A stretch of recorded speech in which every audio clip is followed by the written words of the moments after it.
โอเคสบายดี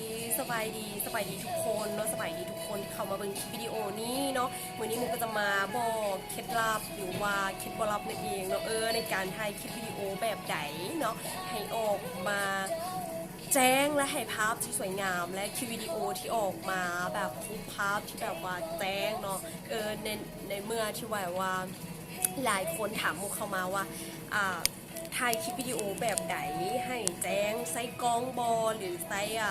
กล้องถ่ายรูปบอถ่ายรูปหรือว่าใส่กล้องถ่ายรูปบอได้การอัดคลิปเนาะโอเคถ้าผู้ใดที่ว่ามีกล้องอาจจะแบบปรับเนาะกล้องมันสามารถปรับให้แสงให้ถ่าไทยบนมือแสงมันก็จะดีเนาะสามารถปรับได้แต่ว่าโทรศัพท์เนาะไซต์โทรศัพท์เราก็สามารถแบบมันปรับออโต้เลยนะโทรศัพท์ทุกหน่วยทุกเครื่องเนาะสามารถปรับแสงได้ออโต้ก็คือ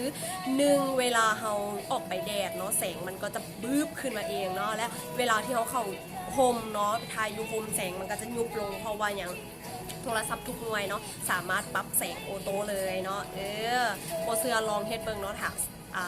หลายๆคนที่ออกไปแดดแล้วสังเกตแสงมันจะยืดขึ้นเองและออกเข้ามาคมเนาะแสงมันก็จะยุบลงเนาะอันนี้มุกก็จะมาบอกว่ามุกบอได้ใช้กล้องถ่ายรูปเนาะมุกใช้โทรศัพท์เนาะในกรณีที่มุกใช้โทรศัพท์แล้วภาพมันออกมางามและคลิปวิดีโอออกมาแจ้งก็คือว่าทุกโทรศัพท์ทุกหน่วยเนาะสามารถปรับแสงออโต้คือมุกว่าเนาะฉะนั้นถ้าอยากให้วิดีโอเขาออกมาแจ้งมางามก็คือแสงเนาะแสงต้องได้แสงต้องมาก่อนเนาะแสงต้องที่เลยนะถามว่าบ่มีแสงจะบ่ได้แต่จะเห็นให้คลิปวิดีโอเขามืดโอเคเนาะตาเขาต้องแนมเห็นแสงนะคือมุกไทยอยู่นี่เนาะตามุกก็จะแนมออกไปข้างนอกแล้ว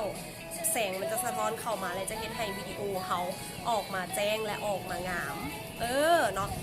และถ้าว่าเขาทายในกรณีแสงมันบ่พอได้บ่ได้เนาะและฉะนั้นจะเห็นให้หน้าเขาอาจจะแบบเป็นมืดๆและเป็นถ้าว่าหน้าเขามันมีจุดด่างๆเป็นอย่างมันก็จะเห็นเนาะถ้าว่าเขาทายที่แสงสะท้อนเข้ามาหลายฉะนั้นจะเห็นให้หน้าเขาแบบแจ้งออร่าขึ้นเนาะและกรณีที่2ก็คือกรณีที่ถ่ายคลิปอยู่ในห้องนอนเนาะกรณีที่ถ่ายคลิปในห้องนอนนะกรณีที่ถ่ายคลิปในห้องนอนเนาะมุกแนะนำให้ใช้วิธีนี้ก็คือตาต้องแนมเห็นประตูเนาะประตูถ่ายอยู่ใส่กันแล้วแต่ถ้าวัดถ่ายในที่แบบมันเป็นห้องเนาะตาเขาต้องแนมเห็นประตูกงเยี่ยมหรือประตูใหญ่เนาะแล้วกับ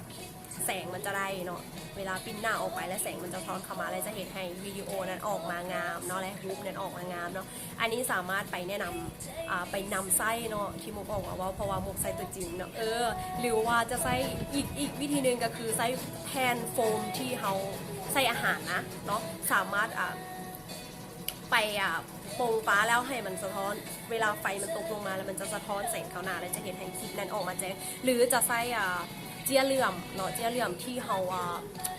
แบบเยี่ยคล้ายๆคือยูสองยาสูบนะนอนแล้วเอามาติดใส่แผ่นกลมๆหนึ่งอันนี้แบบบ่เปลืองงบเนาะสามารถเอาไปติดแล้วเอามาตั้งฟ้าแล้วแสงมันตกลงมาแล้วมันสะท้อนและจะเห็นให้หน้าเขาออกมาแจ้งขาวและมีออร่าขึ้นอันนี้มุกที่ว่ามุกอยากแนะนำทุกคนเนาะเพราะว่ามุกกะบอกบ่มีกล้องถ่ายรูปเป็นอย่างสามารถใส่โทรศัพท์ถ่ายได้เนาะตัวนี้สามารถนำเอาไปใช้ได้เนาะก็คือมี2วิธีเนาะโอเคไปละบ๊ายบายคลิปหน้าเจอกันใหม่อย่าลืมกดไลค์กดแชร์ลองเอาไปนำไส้เบิ้งเนาะไปละบ๊ายบาย